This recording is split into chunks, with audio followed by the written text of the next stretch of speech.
prophecy. As we explore these prophecies over the next 3 weeks, we'll keep asking, have you recognised the significance of Jesus' birth?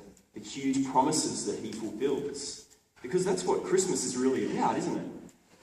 I wonder what Christmas means to you. Maybe you've noticed the nativity scene in the shops. I took a stroll through Coolman Court, my local shops recently, and had a look around for whether there was a nativity scene there. Found one eventually on the second floor. Little baby Jesus, little plastic Jesus there in the glass case. But you notice what else is there in the shops and what's more prominent than that. It's all the Christmas trees and the lights and Santa and his reindeer. And I took my son to the shops yesterday and he was totally terrified of Santa, the first time he's ever seen him. Jesus is kind of AWOL, isn't he? He's AWOL. But this is so wrong because Jesus is the real answer to some huge and ancient promises that impact on you and me forever.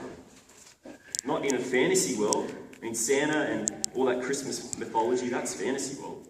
Jesus is for real. He's in the real world, and he's in your world, and he's in my world. So that's what we want to explore for the next 3 weeks. We've called this series Christmas Promise. And the birth of Jesus, it wasn't a surprise. It didn't happen in a void. It wasn't random. It was actually expected. And it had these huge promises leading up to him. Anyway, that's enough of an introduction. Let's get into these verses. What we're going to do is jump around in a time machine a little bit this morning. We'll jump back to 700 BC and we'll see what Micah is saying to Israel and Judah, the kingdom of Israel and Judah back then.